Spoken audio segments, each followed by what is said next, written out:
Very good. Potential delay. Okay, yeah. the fifth P. The fifth P would be something like to do with philanthropy. Okay. Like purpose or some, what was it? Like charity, like something like that. Actually, I also forgot what's the fifth P. Let me see. What is it?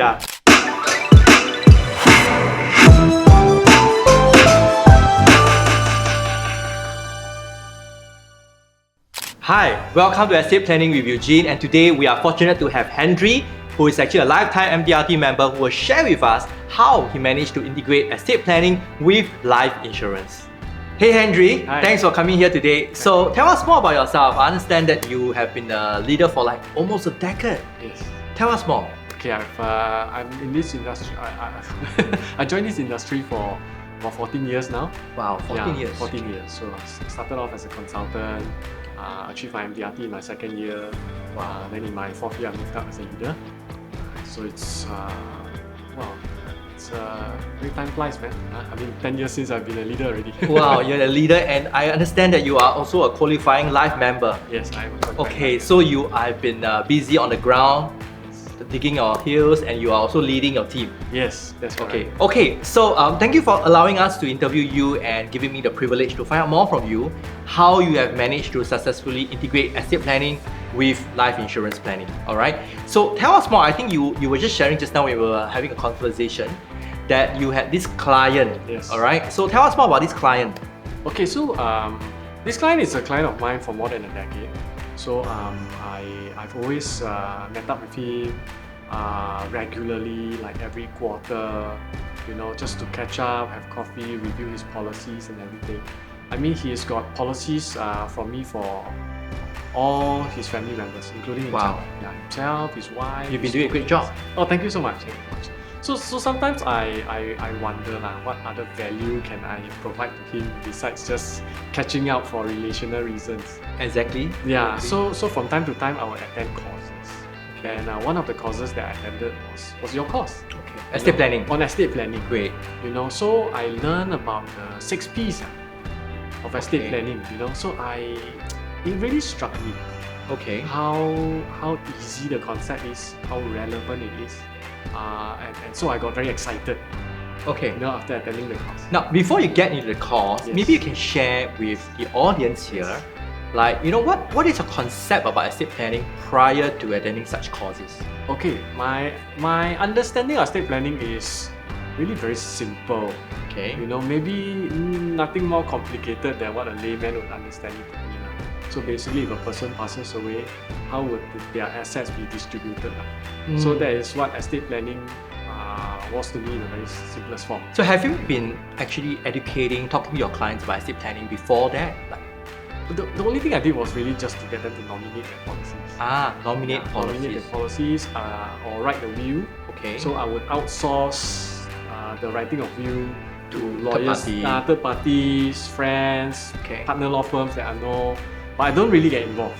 Exactly. Yeah. So roughly, like, if let's say you have 10 clients, how many of them do you like really chase them to the T to make sure that they have their affairs done up? Affairs means writing their will, do nominations. Like, roughly how many? Roughly, I would say less than half. Less than half. I would say less than half. And what is the reason why you don't kind of like ensure, or is it you can't ensure because it's up to them? I think part of it is because I don't even know how to approach this topic, and I don't really know what's the end game after opening up this topic lah. Okay. You know what okay. I mean? So, Fair enough. So yeah, so I don't know how. I mean, sometimes if we talk about something we're not too familiar with, then we Yeah. end up looking bad. Okay. I'd rather just outsource it to a third party. Okay. So, So that was- that's been your approach lah. That's Just been outsource. That's been an approach. Okay. But then, so before I decided to sign up for your course, I was thinking, no, that's not enough.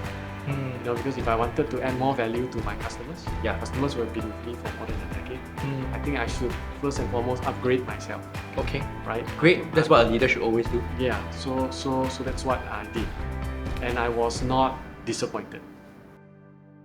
Okay, you mentioned about the 6 P's. Yeah, that is one of the hot favorite in my courses in all the batches. Do you still remember what the 6 P's? Can I test you? Yes. Yeah. Sure. Okay, so what's the first P just for the audience? Yeah. First P, property. Property. But the one that really struck me, really left an impression on me was persons, and payout, Percent, yeah. and property. Property. Yeah, I always use these three concepts to open conversations. That's why I know them very well. Wow. Yeah, Very good. yeah, I know them very well. So I use them in very casual conversations, including that with this client.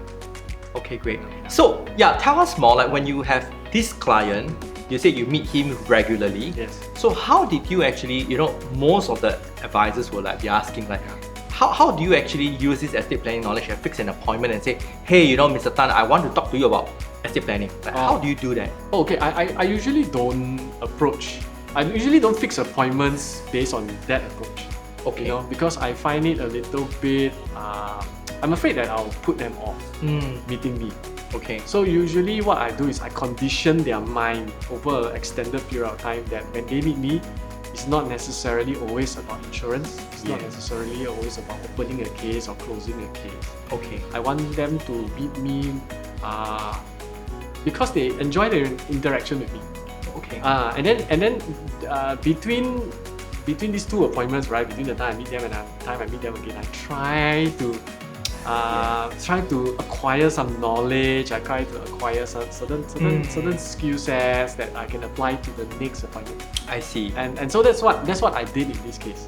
Okay. So I learned about estate planning, and then I would meet him, and then we would start off usually by chit-chatting. Chit-chat, small talk. Chit-chat, small talk. I Right. would find out how he was, and what I found out in that appointment, right after I attended the course, was that he had some newly acquired wealth after he sold off some investments, so he made good money. Oh, I Right. see. And do you know that he has this investments beforehand? I knew that. Okay. I knew that for some time now. Okay. But during that latest catch up, he liquidated these investments. So regular reviews is one of the most important things. One Right? of those one things. That's where you know what is happening, timely updates. Okay, great. Yeah. Okay, so what happens after you know that he sold off? He sold off, so he had money lah. So the first thing that usually people will do when they have newfound wealth in abundance is they would buy a property. Yeah. Right. Yeah. You can't run away from properties in Singapore. Can't run away from property in Singapore. So what he did was he bought a property. And Right. you really bought one. He really bought one, and so then the question was, what was his intention to get that property? So before he bought the property, you backtrack a little bit. He Yes. was you mentioned he was renting, right? He was renting. He's renting a house. A house. And then so he decided then to own one instead. Okay, so this is his first purchase of a property that is worth Yeah. a couple of $1 million. $2 million. Okay, great. So it's a substantial amount. Okay. So it's a substantial amount, and so it was meant to be his family home. It's meant for him and his family to stay in. So I don't think that the subject of legacy planning actually came into his mind. You know what I mean? So his most immediate objective was to buy a house Buy a house. and stay. And Right? is he does he have beneficiaries like children or single? He does have 2 kids. 2 kids. Yeah, he does have 2 kids. But I don't think he thought about their house in terms of how I'm going to pass it down to my kids. I don't think that was his immediate objective. Okay. And that was why the conversation with me was actually insightful to him Because the first P about property. about property. So how do you bridge the topic? Like when you say, okay, I bought a house in somewhere, how did you like first go and say, hey, Mr. Tan, Yes. how do you do that? Yeah, so I asked him questions. Ask questions. So ask non-leading questions. Okay. Non-threatening questions, right? That doesn't make him feel like I'm leading him into a Like a solution. like into a corner lah. Right. Trying to track him on. Right. So I asked him innocent questions, about probing questions. So I asked him like, when you bought this house, what was your objective?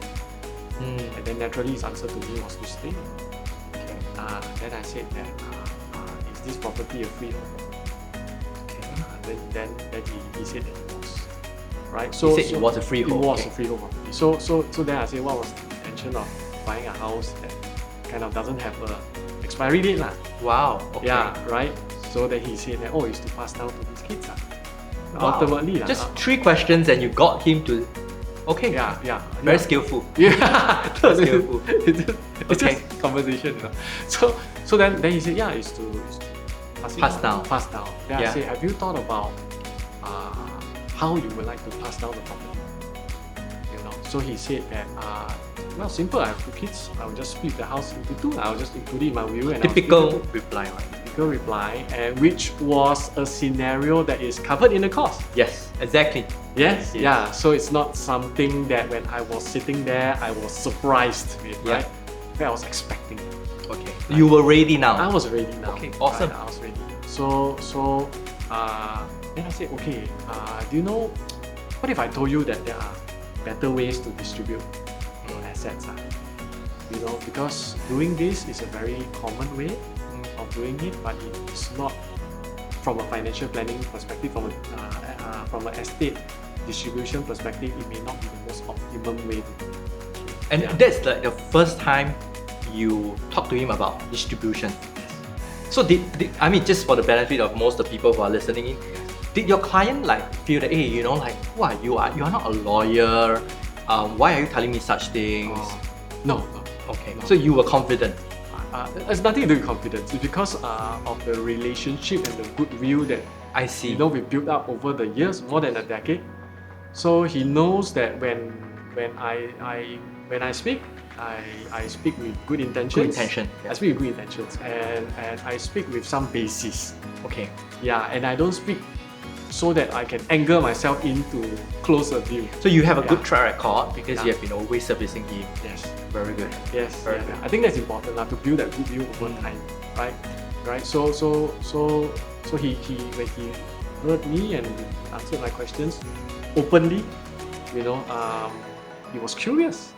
He was curious, like, hey, why are you asking me this question? And do you have some ideas to share?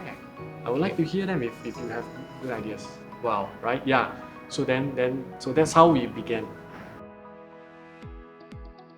So tell us, so now the client sees a problem in splitting the property into shares, Yeah. which has a lot of issues Yes. with the beneficiaries. And Yes. how old are the beneficiaries at the point in time? The beneficiaries are in their teens, Oh, okay. Yeah, Young young. teen. Living in Singapore. living in Singapore, schooling in Singapore. Okay. You know, he's Singaporean. Okay. Yeah. So with that problem, what kind of solutions did you propose to him? Like, how did you bring in your solutions? Okay, so what I did was I told him that splitting a house into two may come with future problems. Okay, in the sense that these two siblings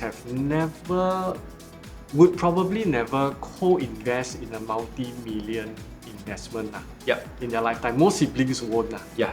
you know. But then upon demise of the parents, actually that is what they would effectively be forced to do, Yeah, because the parents have intended to just to pass it down, make right? them as investors lah. To investors, so they would co-inherit an asset worth millions of dollars, Yes. and they must decide what to do with this asset. That's true. Yeah, the problem comes when the two of them cannot come to an agreement on what to do with this property. Right? If both decide to sell, it's fine. If both decide to stay, it's fine. But the problem is Stay also maybe got problem. You know. stay may be a problem. They may not. No, okay. So that's true, because the decision to stay or to sell may not just rest solely Yep. with the two of them. Yeah. Because by the time, and we are talking about a distant future, right? By that time, they may be married. They may have children, Yes. right? So there will be many voices involved in making this one simple decision, Yeah. right? So in order to eliminate this potential problem, I think the best thing to do is to simplify this problem in the first place. Okay. So how to simplify the problem? Well, actually the solution is very simple. To what you call that? To nominate one child to receive this property in its entirety, Okay. and to create a legacy plan, okay, of an equivalent value, and nominate it with another child So one child receives the property in its entirety. entirety. Yeah. Another child receives a legacy plan. A legacy plan of equivalent value in its Okay. entirety. So whatever this child A wants to do with the property is up to this child A. Full Right? discretion. Full discretion up to this child A to do it, and the child who receives cash via the legacy plan can decide what to do with that money. Wow. That's Right? true. Very good. Yeah. So I mean, even with this solution, there is flexibility. If they both decide to stay in the house, then the child with the money can then give half to the other child. Okay. Right? So Yeah. when you propose this to the client, Were there any objections? Yes, there was. Okay, tell us. There was. Well, the first reaction from the parent was that, hey, both my kids are already inheriting something very valuable from me, right? I would hate to think that they would quarrel over this. Most parents, in the right frame of mind, wouldn't want to see that. Yeah. They think that their children would quarrel. Yeah, they would think that they will quarrel. In fact, they are inheriting something that they never earned. Yes. They never worked for. It's just something that is free to them. Why Yeah. should they quarrel? Why would they quarrel? So that was his question to me, Yes, good point. right? So I told him two things. Well, Come on, two yeah. things. First thing is, quarrels of this nature is nothing new. You see in the news all the time. In fact, in your slide deck, there are examples of cases that appeared in court, Yeah. right? So I briefly scrolled through them and I showed him. Okay. You see, these are all things that were left behind to these children with the best of intention from the parents, Very good. but ended up as a court case dispute, right? So intention is one thing, Yeah. right? Outcome is So using marketing collaterals to show the client yeah. This that thing, it's happening out there. it's happening out there. Okay, good. I like that mindset shift where you did not dwell in what the client is thinking, but you show him what is happening out there Exactly. to bring him the perspective of things. Exactly. What is real? Okay. It's not what we think, it's what's actually happening. Okay, so after that, did the client agree, and was it an ease, or were there still objections that you had to handle? Well, he was convinced actually. He looked Wow. at it and he said, yeah, actually I agree. So at the end of the day, I'm telling him, at the end of the day, insurance is about creating money. And money gives people options, right? So at least if you create this sum of money, Yeah. then your kids have a lot more options. They can decide to keep, they can decide Have more to- options. Yeah. So why didn't he think of using money to buy another property instead of buying your solution? Okay. I don't think he wants to be a property investor. He bought that house to stay. I see. Yeah. And you're also saying that if he were to purchase another property, he wouldn't have enough money Yeah. to buy. He would have enough money. He Okay. would have enough, but his intention wasn't to be a property investor. He bought the house with the intention to stay. Okay. And he wanted to invest the rest of the money. So what solution in the end did you propose and for him to sign up? I proposed him a single premium legacy plan. Okay. So that means put X amount of dollar, and then the coverage is 5X. Okay. So it's something like your UL, right? That you Yeah, something like it's a variation. Okay. Yeah. So roughly, can you tell us rough amount? What is the single premium that you've collected? Roughly somewhere between $500,000 to $1 million. Yeah. Wow. Yes. That's quite substantial. $500,000 to close to $1 million. Close to $1 million. Okay. Yeah. And did that help to navigate and resolve the problem? Like now, one child with the property, one child with the legacy plan? Not fully. Not So fully. what we've done is he didn't adopt the solution in its entirety. Okay. Okay. So he got the first policy from me, but 2 years later he got a similar policy again To top up. to top up the amount. I see. Right. And then we are still talking. We're reviewing. So the good thing is that we are meeting every quarter. Awesome. Right. Yeah. And he's still in good health. Perfect health. He's young. He's in good health. So we can always top it up and adjust the portfolio as well. So I think what we learn is that it takes a while, right? Like you met him for review, you hear him out, you show him case studies, and then you propose. Yeah. And now I understand that you're also in the midst of handling the will aspect to advise how do you actually split, Yes. and he has to top up. So it's a journey. It's a journey. It's not a one time off and that's it. No, it's a journey. Okay. So I mean that's what I believe about our trade. I mean, Okay. The service aspect of what we do is very long. Okay. It's very long. So when I come into this trade, I don't expect to make a quick Yeah. sale, one-time big case, Yes. right? Yeah. What I would rather do is I would rather maintain a long-term relationship with the client. Wow. Yeah. Okay. And how do you feel using estate planning to bring in insurance solutions, and I think more importantly, making the client feel that you can value add more than just insurance, right? Yes. How do you feel personally? I feel great. I feel great for a few reasons. One is that I feel that I have added more value to the client. So I'm a more valuable advisor Yes. to the client.